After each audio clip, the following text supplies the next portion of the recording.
When Phyllis so kindly asked me to do this, it brought about a lot of questions as to what on earth I could talk about. And part of that is because it is kind of difficult sometimes to define what musicians do, especially to non-musicians.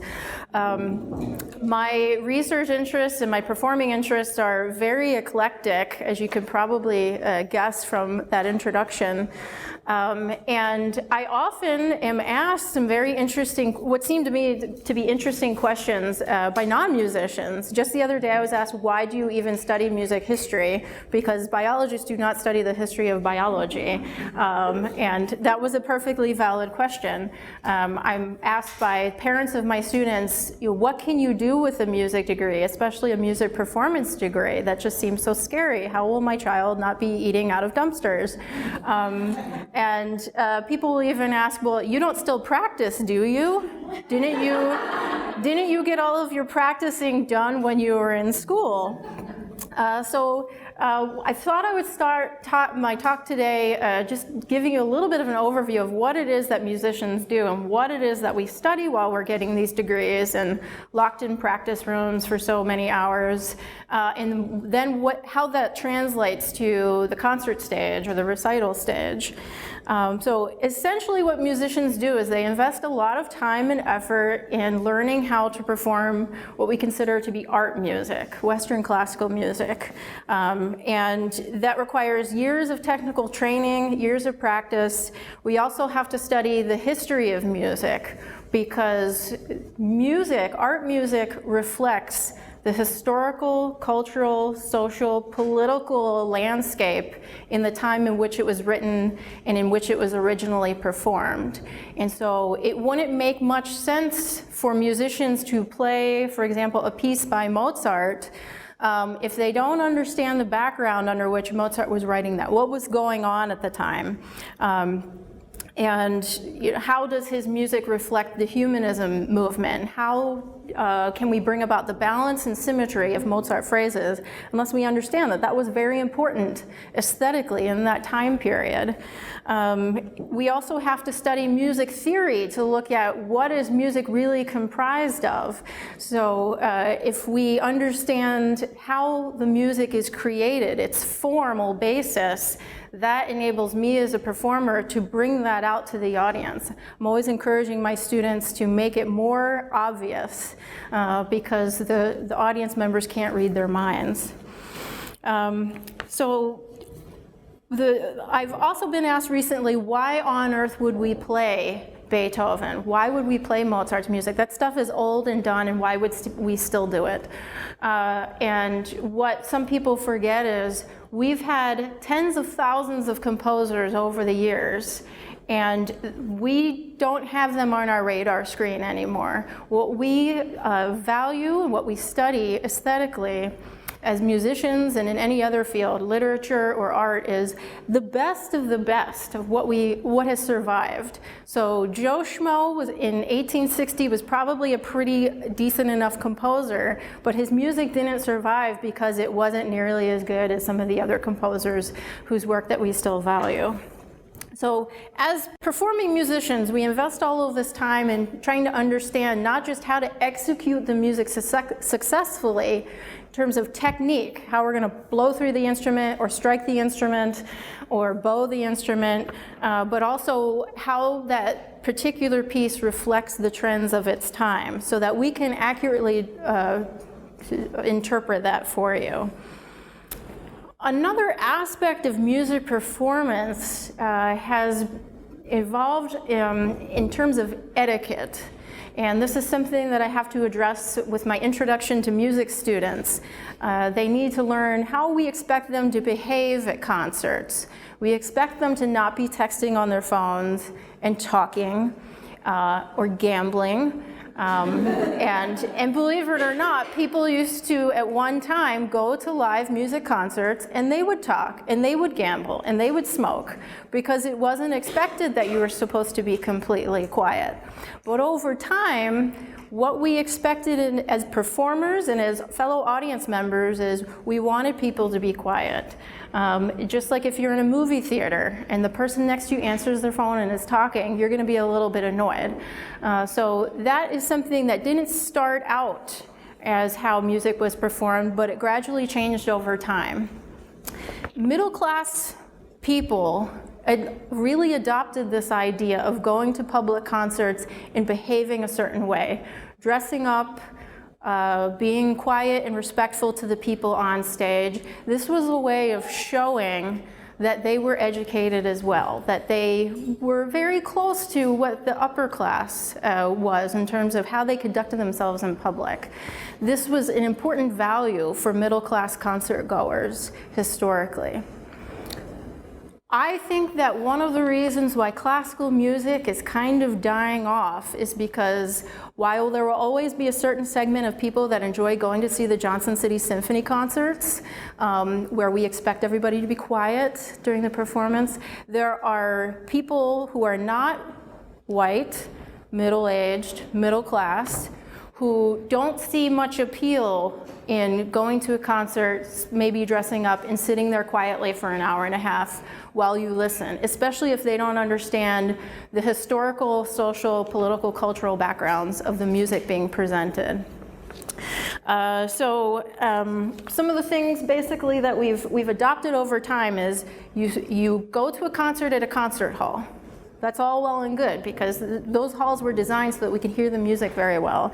You might dress up, you might not, but a lot of people still feel pressure to dress up a little bit to go to a concert. We don't clap in between movements, which my students find this very intimidating because they don't know when to clap, and then they'll feel silly if they clap at the wrong time, or they might get dirty looks from other people in the audience if they're clapping at the wrong time. So this requires a little bit of education on the part of the audience members. So we're putting a responsibility on the audience members to know something about the traditions of classical music before they step into a recital hall for the first time.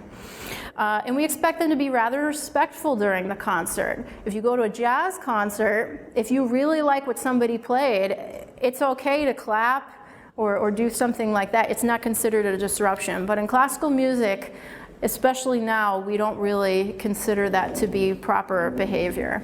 Again, it wasn't always that way. So I think the two issues with concerts today, my two theories are, one, classical music, we have lower attendance, we have orchestras going bankrupt all over the place. This is a trend that's continued for over 30 years. I think that's because, by and large, we don't appeal to young people, and it's because middle class values have changed. Many people want satisfaction now. They don't want to sit through 45 minutes of a symphony orchestra piece. There will always be people who enjoy that, but new audience listeners, new potential audiences really don't care for that sort of thing. So I thought I'd show you a picture of musicians in rehearsal. Because it's always interesting when people talk to me that they maybe don't know any classical musicians and they're very curious about what we're like as people. We're like everybody else. We're normal people. This is shot from the side of the stage, so you can kind of see the audience's perspective, the performer's perspective. We're in rehearsal. I consider all these people on stage to be a friend. The oboist is partial to flip-flops. Everybody on stage is very individual. Some of these friends of mine are married, some have kids, some are single, every different background possible. So in terms of connecting with the audience, we look just like the audience members. Until you get to a performance, and then everything changes. And I think that there are certain psychological barriers inherent in what we consider to be standard performances today that some segments of the population find to be a turnoff, or they don't find it welcoming. So all the people on stage is a smaller group, but everybody on here was in the previous photo. But now we look like if you took away the instruments, we just came from a wake or a funeral or something like that. Danny looks very serious because he's wearing a tuxedo jacket. And this is in a beautiful hall over at the University of Oregon. It's a wonderful space, but everything about it screams formality. And that's great if that's what you were looking for when you decided to come to this performance. But if you didn't know what to expect and you wandered in off the street, or you thought, hey, I heard they're doing chamber music stuff, what is chamber music about? You might not ever come back again, because we didn't stop and we didn't explain what we were going to play. We just had a program that listed the pieces and the movements, and hopefully you didn't clap in between the movements or anything like that. So it can be a little bit of a disconnect between what happens on stage, where we are literally above the audience, we're on a raised stage, and everybody else that's attending. So a number of years ago, when I finished school and I was living in Northern California, and I was actually considering completely getting out of music, and going into law instead. And I was actually a full-time student enrolled in a paralegal certification program, and I ended up finishing my certification. But part of the issues I was dealing with was what was the point of all that schooling? I did not want to play in an orchestra full-time. I enjoyed doing recitals, but recitals aren't really something that you tend to do unless you're a full-time faculty member at a school with a music department, or you're enrolled in a degree program. So I wasn't sure what I wanted to do, and I thought, what would I do? I could rent out a space in a church or another recital hall, give a recital, great. My friends and family can go, great. But there was a lack of satisfaction, personal satisfaction, that I knew I would get out of that. And I started to think about what I could possibly do as a performer to change the way, or experiment with the way that we give performances. Was there a way of me making people who normally would not attend classical music concerts, especially contemporary music, which is a lot of what I play, how could I make that interesting to new listeners? So my first experiment with this was a recital I gave in a town about an hour and a half north of San Francisco. It's called Guerneville, California. It used to be a logging town, and the logging industry, I believe, is pretty much gone. Now they have a champagne factory there and a brewery, and it's turned into a very LGBT-friendly resort. There are a lot of LGBT-owned businesses here. And this is a little shot of their main street. It's in the redwood trees. It's gorgeous up there. And a friend of a friend relocated from San Francisco to Guerneville, and he's a gifted pianist, and decided to open up a little school of music in what he called the mortuary hall. It's housed in a former mortuary, and they even still have the casket lights on the second floor of this building where we used to hold funerals. And so he started the San Francisco Concerto Orchestra. And when he relocated to Guerneville, he moved it up there.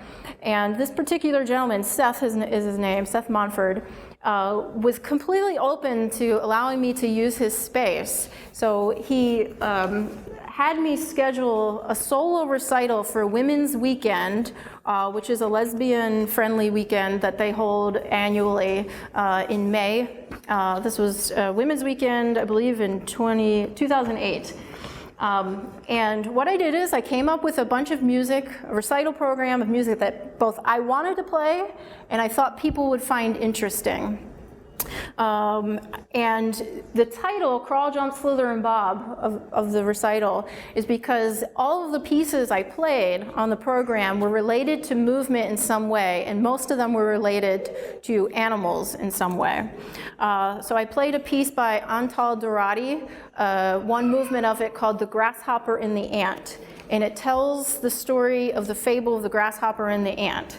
And musically, it does a great job of depicting what a grasshopper would sound like, jumping around, lots of leaps, going from high to low, back and forth. And then the ant is more march-like and militaristic. And towards the end of it, it's rather sad. You hear the grasshopper kind of dying away before the ant's like, ha, I told you so. I also played a movement of a piece by Gilles Silvestrini. Each movement of that piece depicts a different impressionist painting. And the movement that I played is supposed to represent waves crashing on the beach. And rather than just standing up there and talking about it, sort of like what I'm doing now, but talking about each piece before I played it, I also gave some demonstrations. And I would say, okay, this is what the oboe typically does. On the oboe, your upper register is high and piercing, thin, not very loud, but piercing. Your middle register is fine. It's pretty easy to play in the middle register. Your low register tends to be very loud, sounds like a foghorn. It's difficult to control, and it tends to be very flat. And with this melody that was just undulating lines, the threat of playing it on the oboe means you're always getting really loud every time you go into the low register, and it's getting soft again. And the musicians in the audience know that generally in music, as we go higher, we want to get louder, and as we go down, we want to get softer. The oboe makes that difficult for us.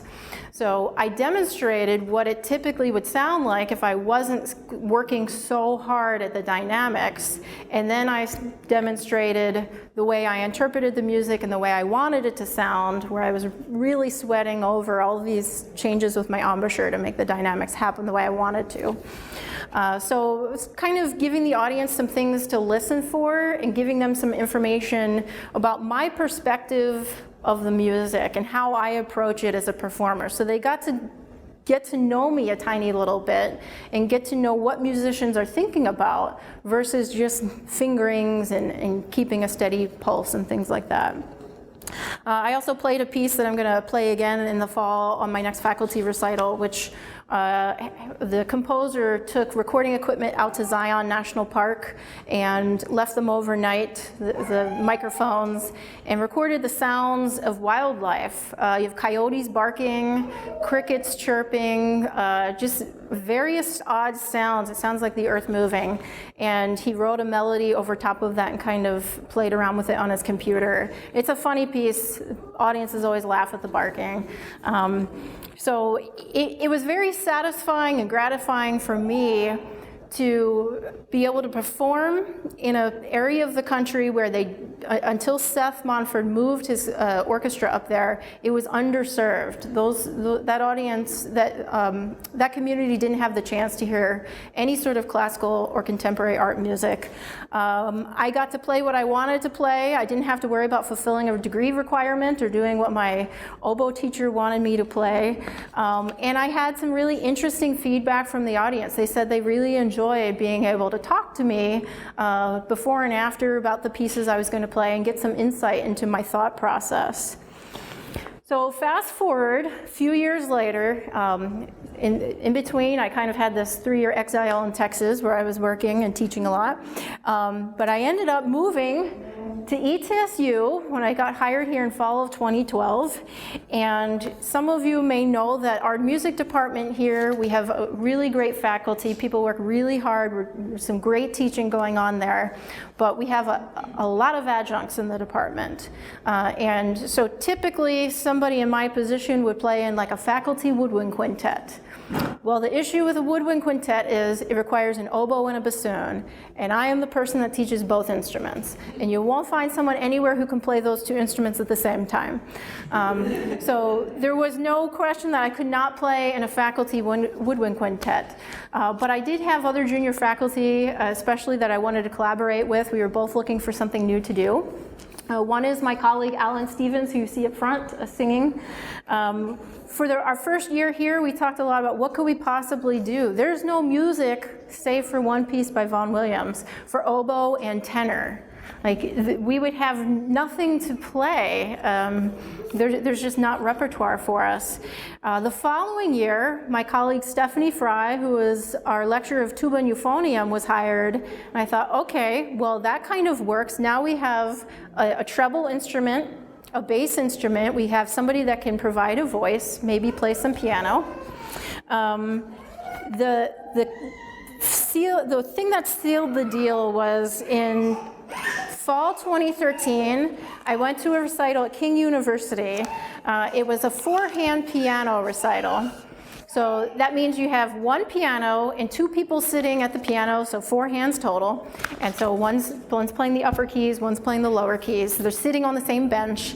And this was a recital of 2 pieces for 4-hand piano. One was a reduction of Strauss's Death and Transfiguration, which is a very serious piece. It's about a man who's dying, and it's like his last thoughts before he passes over.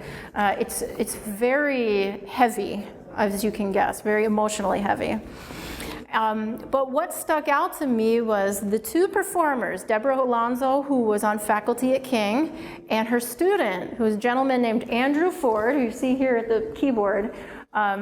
They both spoke aloud their program notes before they started.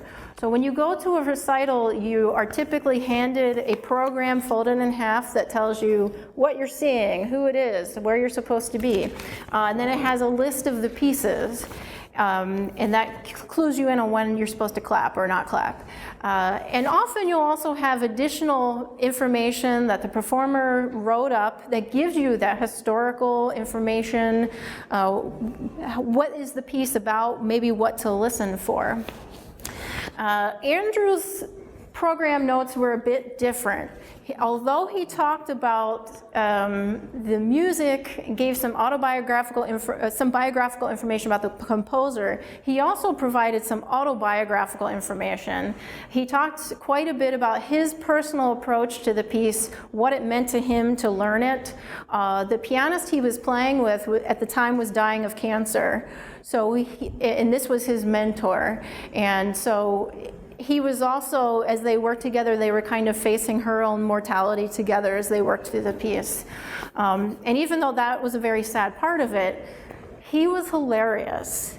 He had so many inside jokes, and some of you know Andrew, so many inside jokes that he lobbed in this chapel. I was laughing out loud at times, even though this was a concert and I was supposed to be quiet. Not during the performance. I was laughing while he was giving us program notes. So that was what did it for me. I thought, that is what I am missing. I am missing him, because I can talk all I want for an audience. I'm not funny. I really am not. I think like most people, I think I'm a little funnier than I actually am, but I recognize that I'm not funny. And he's actually really funny, and he's very well read, he's articulate, he's a Milligan College graduate, so he has that traditional education background, liberal arts education. So with that, it kind of all came together in my mind, and so I approached each of these colleagues, Stephanie and Alan and Andy, who I consider a colleague even though he doesn't work here, and I said, okay, this is my idea. I want us to do a new chamber ensemble where we're going to find music to play somehow. There is no standard instrumentation where you have oboe, tuba, tenor, and piano. It doesn't exist anywhere. Well, we would find things to play, whether it meant me giving Stephanie bassoon music so we could play duets together or whatever. We're going to find things to play. We would come up with a general theme. I would have Andy write some sort of story or narration to go along with it. And so basically our performances would be an alternation between some sort of story to keep everyone's attention and then music back and forth. And it's a little bit challenging as a performer because ultimately the 3 musicians do not know exactly what is going to be said until it's actually, the performance is happening. Andy might tell us what he thinks the direction he thinks he's gonna go on, but we're hearing it for the first time, the same as the audience. So I have to give up quite a bit of control. For the ensemble that I developed, it's always interesting to deal with it that way. Basically, I come up with a title for each show. Our very first show was China Rabbit and Other Tales, because Stephanie and I played a piece called The Miraculous Journey of Edward Tulane, which told the story of a little girl and her China Rabbit and the adventures that they go on together. And I just thought it sounded like an interesting yet totally vague title that I could put out there to maybe get people, intrigued, but that I wasn't married to it because it would give Andy a lot of leeway. And he and I work the most closely together in terms of trying to decide what we want to do. And everybody else comes in with some ideas of what we want to play. And our very first performance, this is not the first one, this is maybe a semester later, but our first performance was at Nelson Fine Art. And we intentionally try to do them off campus, go out to the community, play in non-traditional spaces, so that people feel like they don't have to really go to so much effort to actually get to a concert. You know, they might be out for First Friday anyway, or they might be drinking a beer and they can just come across the street from wherever they were. We've pushed the boundaries quite a bit. Our very first performance, Stephanie wanted to play a piece, and she did, called Six Pack. If you don't know any tubists, the tuba is an instrument that's usually associated with large, kind of overweight men who drink a lot of beer. She's obviously none of those things. And this piece was written by a tuba player, and it's in 6 portions, 6 movements, and you are supposed to drink a beer before each of the 6 movements. And coincidentally, the whole piece is basically depicting the different stages of drunkenness, from being just kind of sloppy to bravado. She did modify it. She was afraid of the liquid aspect, so she did like a half of a beer for each one. That's the type of thing that you could not do here in Mathis Hall. And to be honest, it's been very successful for the most part. We consistently have very good crowds. Somehow, some people have not missed a single performance that we've given. We usually do 2 a semester. In the past, we've even given 3 in one semester. They tend to arrive very early. They're not quite tailgating, but they're claiming their table or their seat. We've managed to bring in extra income for the venues that are hosting us. This is from a Willow Tree performance. At this performance, the Willow Tree, we were told by the owner, did the highest dollar amount of alcohol sales of any band that they've had come in, which I think is kind of amazing considering all of the bluegrass groups and the pop groups that come in, that we managed to give back something to the community who allowed us to use their venue for free. And some students, my friends here at the university, a number of them really make an effort to support us, and we appreciate it. And so we're still sticking with it, even though it becomes more and more challenging as time goes, because we don't want it to be the same all of the time. But that forces us to continue to find new creative ways of doing this. So I believe some of the reasons why we're successful, because I'm supposed to think about this and make sure that I continue to have success, and and hopefully can teach my students something, is number one, the music. We play music that you're not going to hear anywhere else in the Tri-Cities. You're not going to hear, except until today, you're not going to hear a piece played by oboe and typewriter. Like, that's just not, it's not done elsewhere. It's really high quality music. I have the utmost respect for my colleagues. They're fantastic musicians. And we have a lot of variety. So in a given show, we might open with everybody performing. We might move on to a solo or a duo. And in between, there's the narration. We might have another piece for 3 people. We're always trying to change the way we do things. And we have this continuous format that's a little bit different than what you typically see. So in a typical recital or concert, everybody walks on it usually at one time. They play the piece. They will get off stage. That's kind of your cue as to how to behave as an audience member. So things are much more sectionalized. And I think given people's short attention spans, that's quite a bit challenging to the average person. So we end up basically staying on stage the entire time. And you can kind of see from our the reactions of the 3 people sitting here. Alan's playing toy piano. I bought a toy piano because I really wanted one. And it's come really useful for this ensemble. But we're reacting to what Andy is saying because we have not heard it before. So the audience is seeing our reaction. They're seeing that we're actually enjoying ourselves, that it's not all strictly work for us. And we really get to experience basically a communal artistic experience with everybody in the whole room. It's been a rare few occasions where, as an orchestral performer, I've been on stage and everything just seemed to come together where everyone on stage was kind of tapped into the same mental space, and the music was just unfolding, and it was a truly artistic experience. I love when that happens. You can't make it happen. It just kind of happens sometimes. But I've had those transcendent experiences at pretty much every show that we've given. I think there was only one where I was getting sick and I was just in a crummy mood and I didn't feel it. But we have these really satisfying artistic transcendent experiences that I think the audience feeds into, or they contribute to, or maybe it's just that they're feeling it the same way that we are. I understand when I play in this ensemble why people become rock musicians. Like, it's the closest thing I can kind of like, I see, okay, the power that they have over the audience, that's kind of what I feel in this moment, even though I'm a nerd playing an oboe, so it's very different.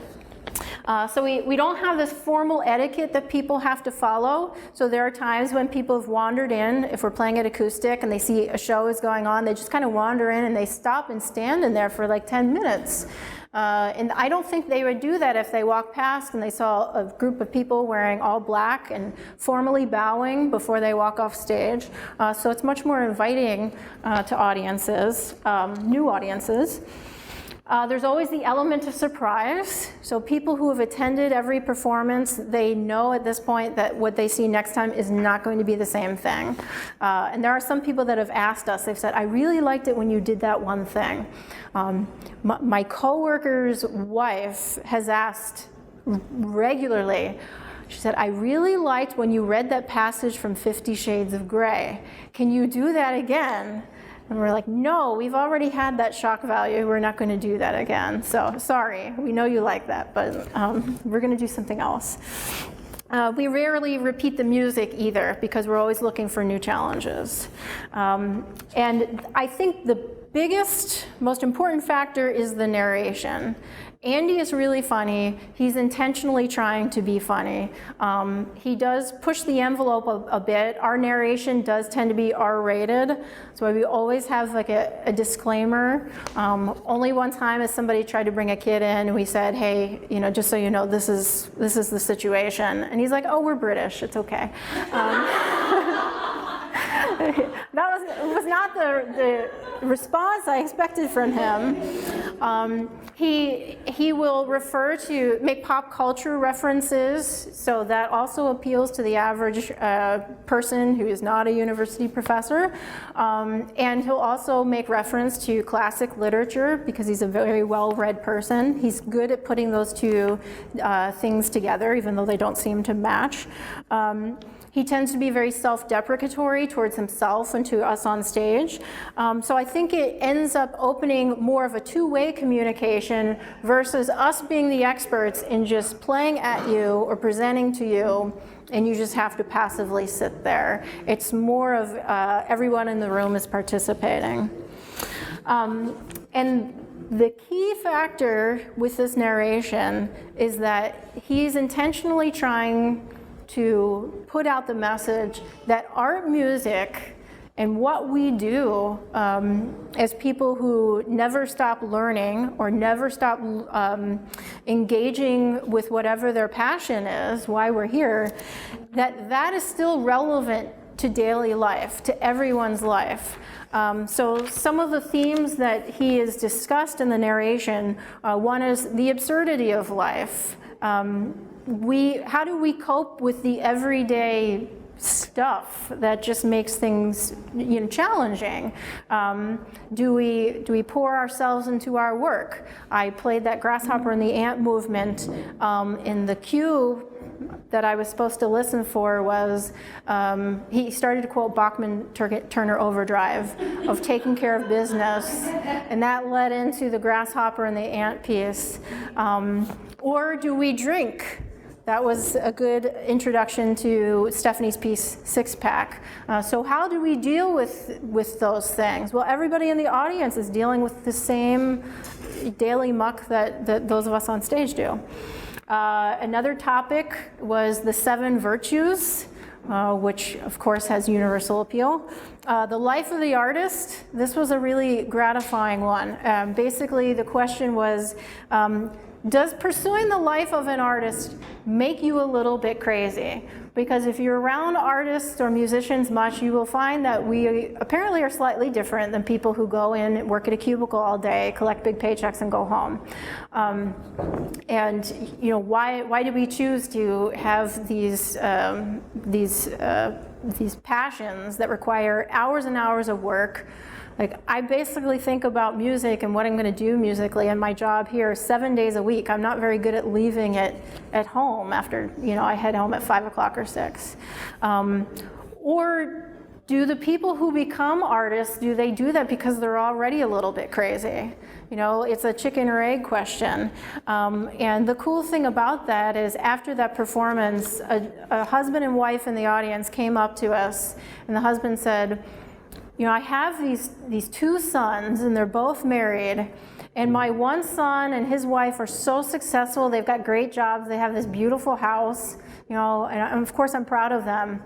And my other son, he's an artist and he's married to an artist, and like they have a house too, and they have this garage, but they don't park their cars in the garage. The garage is full of like this pottery stuff that they do. And I always wondered, like, they don't have the nice house. I mean, they have a house, but you know, and it's full of this stuff. And why are they, I always thought, why are they doing this when they could just go out and do what my other son did? He's like, and I finally get it. And of course, in no way do we say why exactly artists do what we do, but during the performance, he was thinking about these things and making connections between his own life and his own family. So when we got that feedback from him, it really meant a lot to us, because it meant that we really were breaking this divide between what happens on stage and what happens in the audience. We also talked a few, like we did a Halloween show, we did a show about the consequences of trying to lead a perfect life. So these are not the typical types of themes that people come up with when they do recitals, but that's okay. And our very last theme, the theme for our very last show, next show coming up, which is going to be a week from Friday, is imaginary machines. And often these titles just pop into my head randomly, and this is one of the ones that, you know, and I just sent it out. I was like, what do you guys think about this? Because I want a title that's going to be intriguing, but is going to be very wide in terms of how Andy can interpret it. And it takes a matter of months typically. I'm thinking about this in the back of my mind, he is, and we go back and forth and things. So some of the thoughts I had are we really in control of our own destiny? You know, we have the idea of fate being this invisible machine. Andy says he's going to talk about starlings, which I guess in some way can be related to machines. And of course we have the whole political machine right now going on, that we may or may not be fully aware of what goes on with that, and capitalism.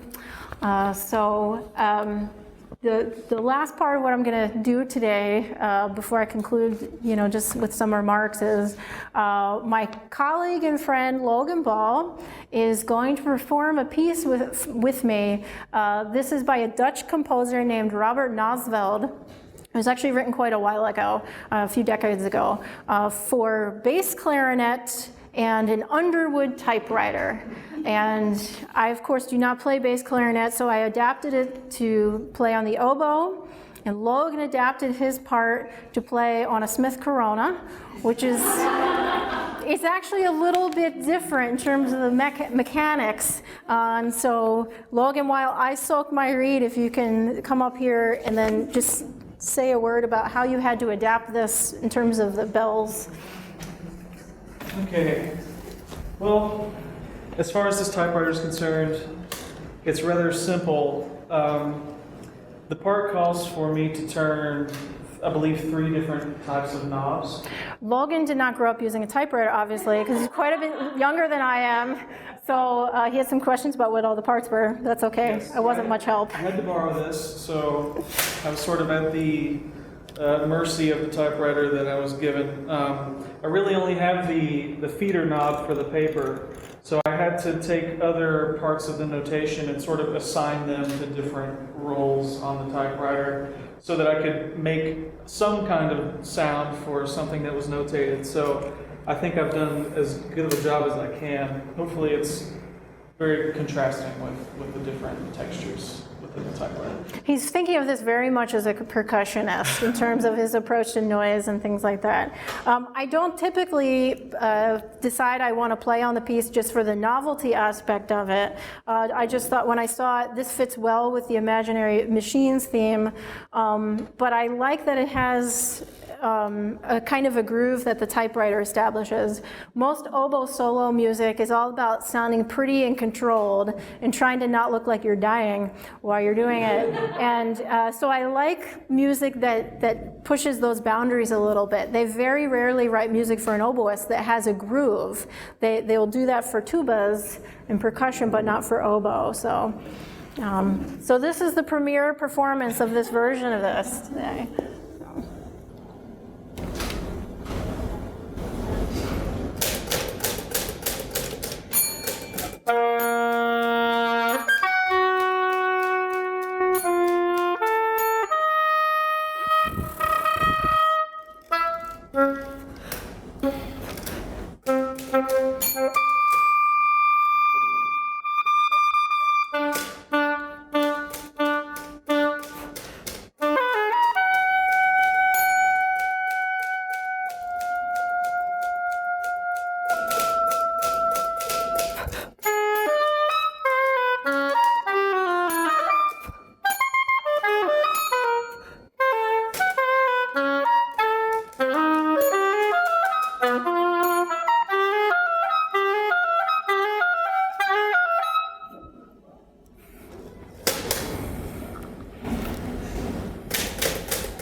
Thank you, Logan. So that's probably the first time anybody's ever done something like that, at least in this room.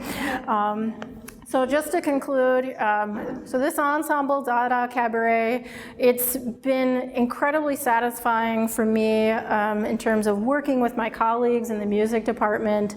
It's really helped me feel like part of the community here in Johnson City with the people that I've met through it and through my friends and colleagues who perform with me. It's really challenged me musically. This next show, for the very first time, we're going to be playing a piece that I arranged. And I've never done any arranging before. I never had any reason to do it. And I most certainly had never thought I would arrange music by AC/DC. But it's really pushed my skills. It's been fantastic. And it's really made me believe that I'm onto something in terms of, my initial goal of being able to communicate more with audiences and make people at least intrigued by classical music and its possibilities versus just being a little bit put off or frightened by the very notion of having to behave a certain way, or basically people think they won't enjoy it. And so my end goal is I hope people actually find it entertaining and enjoyable, even though it's art music performed at a high level. And I ultimately feel as though, and at least hope, that I inspire others, that I inspire my students to be more creative, to push their comfort zones a little bit, and to think outside the box quite a bit. And so it's been a great journey, and my colleagues and I have no desire to end it anytime soon. So who knows where we'll be in another couple of years. So. Anyway, I want to thank you for having lunch with me and listening to that, and hopefully providing you some food for thought. And thank you to Phyllis. And Charlie was the person who took those gorgeous pictures from the willow tree. So thank you. All right, well, that's all I have to say. So thank you very much.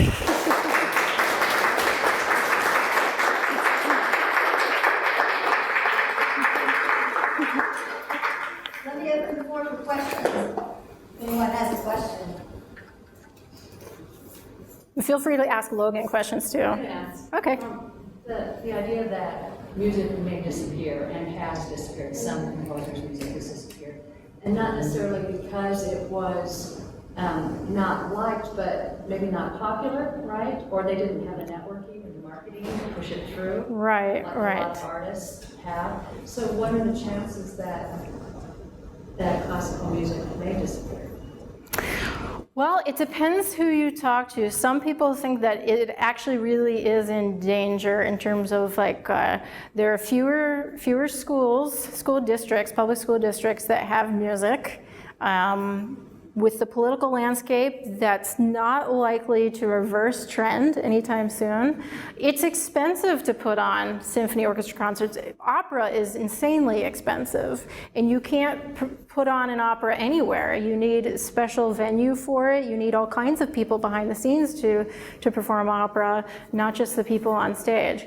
I think you're always going to have a group of people who like classical music for whatever reason, is either because that's their job or because they really enjoyed studying an instrument or singing when they were younger. I think we should cultivate more community groups and have more people exposed to music, because you have every right to play in a recorder ensemble every week and enjoy it and not have to be working up music for a formal, legitimate concert or anything like that. So, and yeah, a lot of music today, pop music, the artists that you hear are people who are well connected in terms of the power of studios.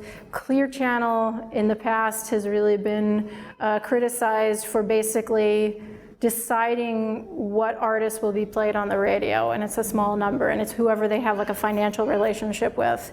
There are great artists out there today that none of us ever get to hear. Mm-hmm. So there's a lot of music that we're not exposed to it, and it's not going to probably have the sticking power, the exposure because of that lack of connection. So. I'm just glad that you are exposing us to classical music in a different way.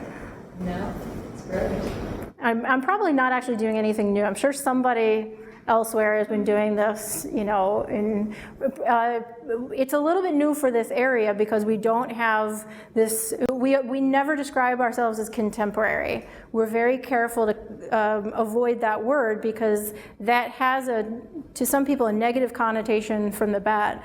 I'm sure people have been playing around with these very ideas for a long time, especially on the West Coast. And I mean, even Yoko Ono, the idea of like what is performance art and things like that, those aren't new ideas, but it's maybe our format and the way we're approaching it is slightly different, and especially here where you have such a strong bluegrass, old time tradition. I have attended performances, especially the old time performances. They do similar things. They talk to the audience. They have this onstage banter. We don't do that in classical music, but they're already doing that in old time music over at the Down Home and things like that. So that's one reason why more people are open to our music, is because we're doing things that is standard in other musical backgrounds and we didn't even realize it. So. Nice accident, maybe. I'm curious if Donna Cabaret or your collaboration, Stephanie and Alan and Logan today and Andy, if that changes the way you play orchestral music on a symphony stage. It's no, because they are their own very separate things. I would say that I came from such a strong background of playing in an orchestra. You're trained to play in an orchestra when you're in school and learn all of the protocols involved with that. As an oboist, you're in charge of tuning the orchestra, so there are extra procedures that you have to practice and be ready to do. And if I were to go play with Knoxville in a few weeks, it's no different than you put on a certain, if you're going to go to court, you dress a certain way. If you're going to go lecture, you're going to dress a certain way. It's just you put on that hat for that realm. But I would say that it's playing in Dada Cabaret has made me more comfortable with doing contemporary music. The piece Logan and I played was really, really difficult. And I'm not very good. It took me years to do that flutter tonguing thing. Luckily, I practiced that as an undergrad to be able to do it a little bit. But counting-wise, it really pushes in terms of the rhythm. We had to spend a few hours just learning the piece together. So it's made me better at playing contemporary music. It's made me more comfortable speaking to an audience if I need to in the moment, which is not something I typically do at recitals. I generally don't talk from stage when I do recitals. So I kind of compartmentalize, if that makes sense. Thank you, Dr. Thank you for having me. I appreciate it.